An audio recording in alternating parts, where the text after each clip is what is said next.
حضرت آدم علیہ السلام جنت میں بھی وہ سکون، وہ چین، وہ قرار نہ پا سکے جو جنت کا حق ہے، جس میں جنت میں جانے کے بعد انسان محسوس کرے گا۔ بے چینی، بے اطمینانی، تنہائی کوئی اور نہیں ہے، فرشتوں کی جماعت ہے۔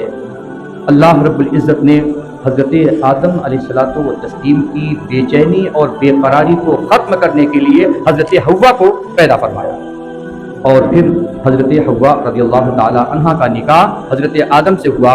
گویا رب کائنات کی سب سے پہلی مخلوق حضرت آدم علیہ السلام کو جنت میں بھی بغیر بیوی کے سکون نہیں تھا۔ رب تبارک و تعالیٰ نے ان کو بیوی عطا فرما کے رب کائنات نے احسان فرمایا اور ان کی بے چینی، بے قراری کا ازالہ فرمایا، اور یہیں سے یہ ذہن دے دیا کہ اے انسانوں، میں رب ہوں، میں خالق ہوں، میں مالک ہوں، میں تمہارے لیے بیویاں پیدا فرما رہا ہوں جو تمہاری بے چینی اور بے قراری کا دور کرنے کا سبب بنے گی۔ خدا کریمہ میں ارشاد فرمایا گیا، وَمِنْ آيَاتِهِ أَنْ خَلَقَ لَكُم مِّنْ أَنفُسِكُمْ أَزْوَاجًا لِتَسْكُنُوا إِلَيْهَا وَجَعَلَ بَيْنَكُمْ مَوَدَّةً وَرَحْمَةً۔ یہ اللہ کی نشانی ہے کہ اس نے مرد اور عورت کو پیدا فرما کر احسان فرمایا اور ارشاد فرمایا کہ میں نے تمہارے لیے جو بیویاں پیدا فرمائی ہیں یہ اسی لیے پیدا فرمائی ہیں تاکہ تم ان کے قریب میں جا کر اپنا سکون تلاش کرو، بے چینی کو دور کرنے کی وجہ تلاش کرو۔ وَجَعَلَ بَيْنَكُمْ مَوَدَّةً وَرَحْمَةً، اور پھر رب کائنات نے ارشاد فرمایا میں ہی وہ ذات ہوں کہ میں نے میاں اور بیوی کے درمیان محبت کا رشتہ قائم فرما دیا۔ اللہ کے رسول صلی اللہ علیہ وسلم نے اس رشتے کے تعلق سے ارشاد فرمایا جب بیوی اپنے شوہر کو دیکھے اور شوہر اپنی بیوی کو دیکھے اور دونوں ایک دوسرے کو دیکھ کر خوش ہو جائیں، بیوی بھی راضی اور شوہر بھی راضی، تو اللہ رب العزت کے فرشتے ایسے جوڑوں کے لیے دعائے مغفرت فرمایا کرتے ہیں۔ جہاں تک بات رشتے کی ہے تو ظاہر سی بات ہے، ایک رشتہ عورتوں کے حوالے سے اگر دیکھا جائے تو بیوی کا ہے، دوسرا ماں کا ہے، تیسرا بہن کا ہے، ماں کا ہے، بیوی کا ہے، بیٹی کا اور بہن کا ہے، اور یہ ساری رشتے اپنے اندر اس قدر محبت اور محبت کی ترجمانی رکھتے ہیں جن کو لفظوں میں بیان نہیں کیا جا سکتا۔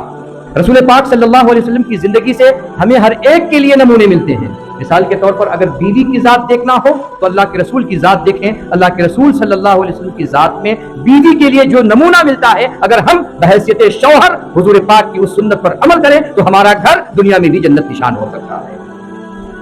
ایک بہن کے لیے حضور پاک صلی اللہ علیہ وسلم کی جو نصیحتیں ملتی ہیں وہ بھی اپنے آپ میں آب زر سے لکھے جانے کے قابل ہیں۔ میں انشاءاللہ تھوڑی باتیں اس پر آپ کے سامنے عرض کرتا ہوں۔ ایک بیٹی کے لیے جو رشتہ، جو محبت اور جو شفقت کا برتاؤ حضور پاک صلی اللہ علیہ وسلم نے پیش فرمایا ہے، دنیا اس کی مثال لانے سے قاصر ہے۔ اب آپ دیکھتے جائیں، رب کائنات کے محبوب نے ارشاد فرمایا، ماں کا کیا کہنا، آپ دیکھیں تو صحیح، اگر آپ کو دنیا میں جنت دیکھنی ہو، آقا فرماتے ہیں تم اپنی جنت اپنے ماؤں کے قدموں میں تلاش کر لیا کرو۔ اللہ اکبر۔ کسی نے آ کر عرض کیا تھا، حضور میں نے اپنی والدہ کے لیے یہ کیا، بہت ساری قربانیاں میں نے اپنی والدہ کے لیے دی ہے، حضور کیا میں نے اپنا حق ادا کر دیا؟ میرے آقا دونوں کونین کے مالک، کونین کے مختار نے ارشاد فرمایا تھا، پیدائش کے وقت کئی جھٹکے لگتے ہیں اور ماں ان جھٹکوں کو برداشت کرتی ہے، تب جا کر کسی بچے یا بچی کی ولادت ہوتی ہے۔ سنو، تمہاری ماں نے کئی جھٹکے برداشت کیے تھے، تب جا کے تمہاری پیدائش ہوتی ہے۔ آقا فرماتے ہیں ان کئی جھٹکوں میں سے ایک جھٹکے کا بھی حق ابھی تم نے ادا نہیں کیا ہے۔ ماں کا حق کوئی ادا کر ہی نہیں سکتا۔ اللہ کے رسول دانائے غیوب ہم سب کے آقا نے ارشاد فرمایا تھا، الجنت تحت اقدام الامہات، جنت ماؤں کے قدموں کے نیچے ہے۔ اگر تمہیں جنت تلاش کرنی ہے تو پھر ماں کی رضا حاصل کر لو، پھر دیکھ لو اللہ رب العزت کا انعام تمہیں کیسے ملتا ہے۔ یہاں پر باپ کا درجہ بھی حضور پاک نے متعین کرتے ہوئے ارشاد فرمایا، ہاں ماں اگر جنت ہے تو پھر اس جنت کے دروازے پر لگے ہوئے تالے کی چابی تمہارا باپ ہے۔ اگر تم جنت پا بھی لو، جنت کی زمین تمہارے نام پر بھی ہو جائے، تو جب تک جنت کا دروازہ نہیں کھلے گا تم جنت میں داخل نہیں ہو سکتے۔ اس وجہ سے ضروری ہے کہ تم اپنی ماں کے ساتھ اپنے باپ کو بھی راضی کرو تاکہ تم جنت کے دروازے پر لگے ہوئے تالے کی چابی حاصل کر لو۔ جب تالے کی چابی حاصل ہوگی تو جنت ماں بن کر اور باپ تالے کی چابی بن کر تمہارے لیے معاون بن کر جنتی کا مزدہ سنائیں گے، اور تم بھی کہو گے ہاں یہ ماں اور باپ کا فیضان ہے جس کی وجہ سے رب کائنات نے یہ عظیم ثمرہ ہمیں عطا فرمایا۔ ماں کی عظمت سے کبھی انکار ہو سکتا نہیں، माँ की अजमत से कभी इनकार हो सकता नहीं। माँ अगर चाहे तो बच्चे जन्नती हो जाएंगे, माँ अगर चाहे तो बच्चे जन्नती हो जाएंगे। आज हम और आप किसी मसले में जब उलझ जाते हैं तो फिर ये पीर, वो फकीर, ये आमिल, वो तावीज गंदा वाले, उनको तलाश करते हैं। मेरे आका ने इरशाद फरमाया, जो दुआ तुम्हारी माँ की जबान से निकलती है वो तुम्हारे हक में मकबूल ही मकबूल है। हम आज अपनी माँ या अपने बाप से दुआओं की गुजारिश नहीं करते, जबकि हुजूर पाक सल्लल्लाहु अलैहि वसल्लम ने इरशाद फरमाया, तुम्हारे हक में जिस सिद्के दिल के साथ और सिद्के कल्बी के साथ तुम्हारी माँ या तुम्हारे बाप दुआ कर देंगे, दूसरा उस तरह से नहीं कर सकता। इस वजह से ऐ मेरे अजीजों, जब भी घबराओ, जब भी कोई परेशानी आ जाए तो किसी बुजुर्ग के पास जाने से पहले तुम अपनी माँ के कदमों पे गिर जाना और दुआ करवा लेना। तुम्हारी दुआ होगी, तुम्हारे माँ की दुआ होगी और रब्बे कायनात की तरफ से मुश्किलों का इजाला हो जाएगा। बाप के ताल्लुक से आका सल्लल्लाहु अलैहि वसल्लम ने इरशाद फरमाया, हक की बात आई, हुजूर पाक से किसी सहाबी ने पूछा था, हुजूर सबसे ज्यादा किसका हक हमारे ऊपर है? हुजूर ने फरमाया तुम्हारी माँ का। फिर पूछा किसका? फिर कहा तुम्हारी माँ का। फिर पूछा किसका? फिर कहा तुम्हारी माँ का। फिर पूछा फिर किसका? फिर आका ने फरमाया तुम्हारे बाप का। 3 मरतबा हुजूर ने फरमाया तुम्हारी माँ का हक है तुम्हारे ऊपर, और चौथी मरतबा हुजूर पाक ने बाप का दर्जा अता फरमाया और यह बतला दिया कि इन चारों को मिलाने के बाद ही तुम कामयाबी तक पहुंच सकते हो। माँ का जो मर्तबा है वो बयान से बाहर है और बाप का जो मर्तबा है वो भी बयान से बाहर है। बस यूं समझ लीजिए, रब्बे कायनात ने जहां जहां अपनी इबादतों का जिक्र फरमाया कुरान मुकद्दस में, वहां वहां वालिदैन के साथ हुस्न सलूक का भी बयान फरमाया और इरशाद फरमाया, जिस तरह से मेरी इबादत तुम्हारे लिए जरूरी है उससे छुटकारा नहीं है, बल्कि इबादत करके तुम दुनिया और आखिरत में कामयाब होते हो, इसी तरह से तुम्हारे लिए जरूरी है कि तुम अपने वालिदैन की फरमाबरदारी करके तुम जब आओ इबादत करने के लिए, तब तुम्हारी इबादतों को मकबूलियत की सर्टिफिकेट अता फरमाई जाएगी। ये तो माँ और बाप का दर्जा हुआ।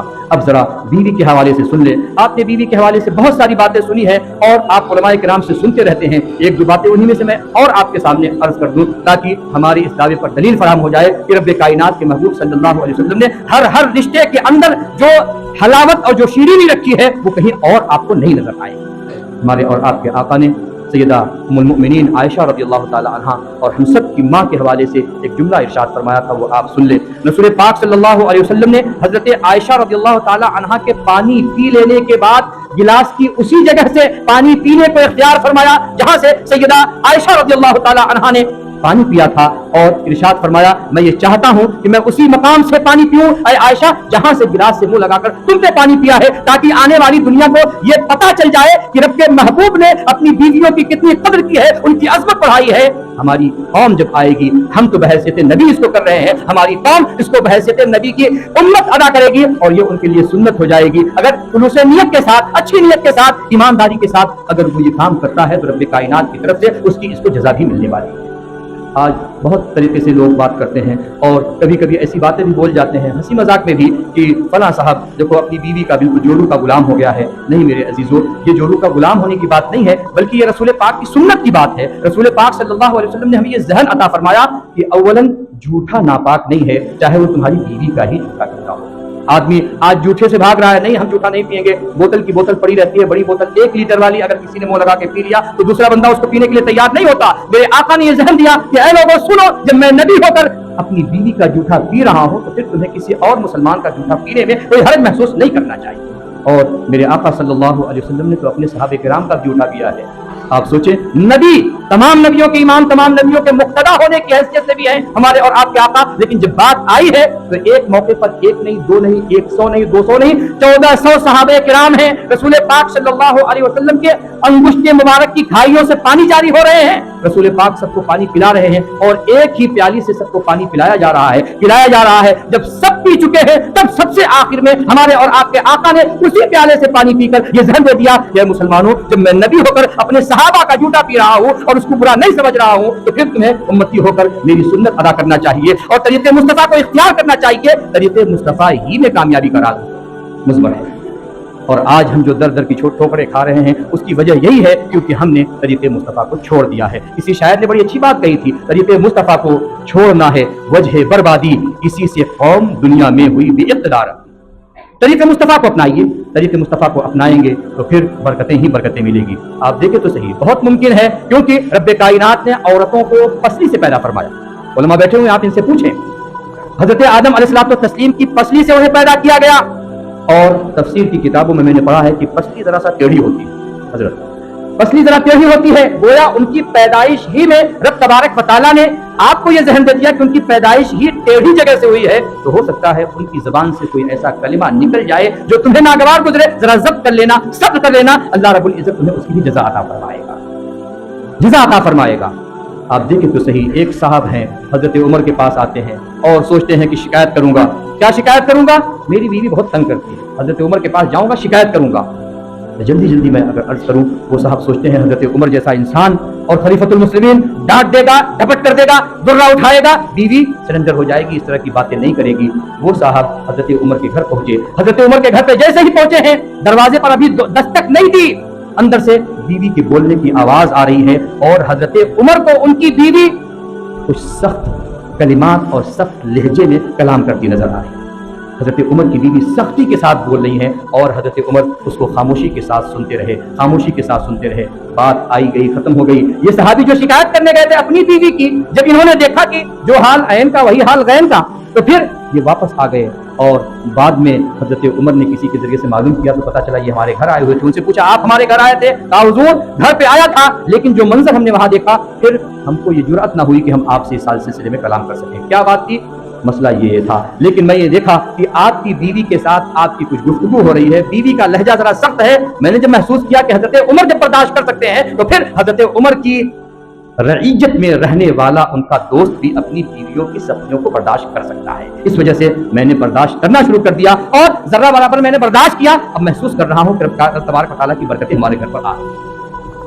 तो बीवी के अंदर रब तबारक व तआला ने जहां मोहब्बत रखी है, उनकी असल में ये बात रखी है कि वो टेढ़ी पसली से पैदा हुई है। अगर कोई सख्त कलामी हो जाए, आप सब्र कर लें, अल्लाह रब्बुल इज्जत आपको उसकी जज़ा अता फरमाएगा। लेकिन यहाँ पर यह भी गौर करना चाहिए, रब के महबूब ने बीवी और शौहर के हुकूक को बयान करते हुए इरशाद फरमाया था कि अगर मैं किसी औरत के ताल्लुक से बताऊं, हुजूर ने फरमाया, अगर किसी को मैं किसी का सजदा करने का हुक्म देता, हुजूर फरमाते हैं, तो मैं ये हुक्म देता कि दुनिया की तमाम बीवियां अपने अपने शौहरों का सजदा करें। कितना बड़ा मकाम, कितना बुलंद मकाम बताया है हमारे और आपके आका ने शौहरों का। और फिर शौहरों के हवाले से मैं आपको बताऊं, हजरत अल्लामा अब्दुल हक मुहद्दिस देहलवी अलैहि रहमतुल्लाह की किताब, उसमें गालिबन में पढ़ रहा था, उन्होंने लिखा कि मैं जब भी दुआ करता था तो मैं दुआ में कहता था, हुजूर पाक सल्लल्लाहु अलैहि वसल्लम का सदका अता फरमा, मौला मुझे बुजुर्गों का सदका अता फरमा, ये कहता था।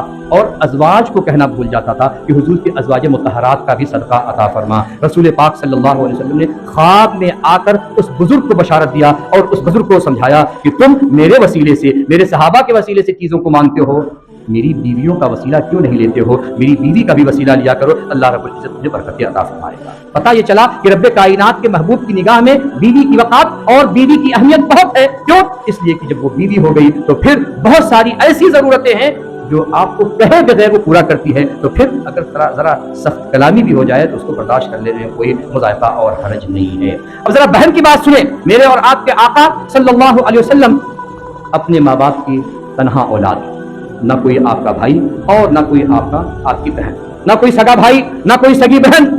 हजरत अली है लेकिन चचेरे जात भाई हैं, और दूसरे हैं वो चचेरे जात भाई हैं। आपकी कोई बहन नहीं है, चचेरी बहन होगी जरूर, लेकिन आपका कोई सगा भाई नहीं, सगी बहन नहीं। बहुत मकामात पर हुजूर पाक सल्लल्लाहु अलैहि वसल्लम ने हजरत अली को अपना भाई कहा। क्यों? इसलिए कि चचेरे जात भाई थे, कहा। लेकिन हुजूर पाक सल्लल्लाहु अलैहि वसल्लम की कोई हकीकी न तो बहन थी और न ही कोई हकीकी भाई था। अलबत्ता तारीख में एक नाम मिलता है हजरत शीमा का। हजरत शीमा जो हजरत हलीमा सादिया की बेटी थी, और वो हलीमा जिन्होंने रसूल पाक सल्लल्लाहु अलैहि वसल्लम को बचपन के जमाने में दूध पिलाया था। जब दूध पिलाया वो हलीमा की बेटी थी, तो हुजूर पाक सल्लल्लाहु अलैहि वसल्लम की रिज़ाई बहन हुई। रिज़ाई बहन वो होती है जिस दोनों भाई और बहन ने एक ही पिस्तान से दूध पिया हो, किसी एक ही की वो माँ हो, दूसरे की हकीकी माँ ना हो, तो ये दोनों आपस में रज़ाई भाई और बहन होते हैं। हुजूर पाक की रज़ाई बहन थी हजरत शीमा रज़ियल्लाहु ताला अन्हा। हुजूर पाक सल्लल्लाहु अलैहि वसल्लम जब कबीले बनु साद में पहुंचे थे, बचपन का ज़माना है, और आपने तकरीबन 2 से लेकर 5 साल 6 साल की उम्र वहाँ तक गुजारी है, 2 से 3 साल की उम्र वहाँ पर गुजारी है। हजरत शीमा का बयान है, हमारे वक्त में तमाम लड़कियां अपने अपने भाइयों को लेकर जमा होती थी, सब अपने अपने भाइयों की तारीफ करती थी, छोटे भाइयों की तारीफ करती थी। और जाहिर सी बातें होता है, सब अपने अपने भाइयों को लेकर जब हमारी बच्चियां जमा होती हैं तो कहती है, देखो मेरे भाई का होंठ कितना प्यारा है, कोई कहता है इसकी आंखें कितनी प्यारी है, कोई कहता है इसका चेहरा कितना प्यारा है। उस जमाने में भी यही सिस्टम राइज था, सब लड़कियां अपने अपने भाइयों को और अपने अपने घर के बच्चों को लेकर आती थी और गुफ्तगू करती थी। सब अपनी अपनी बातें कहती थी कि मेरे भाई का ये अच्छा है, ज़बान अच्छी है, नोक अच्छी है, पलक अच्छी है। लेकिन हजरत शीमा कहती है जैसे ही मैं अपने भाई हजरत मोहम्मद रसूलुल्लाह सल्लल्लाहु अलैहि वसल्लम को लेकर आती थी और मैं कहती थी तुम सब भाइयों की अच्छाई अपनी जगह है, लेकिन मेरे रब ने मेरे भाई को जो बुलंदी अता फरमाई वो किसी और के अंदर नहीं है।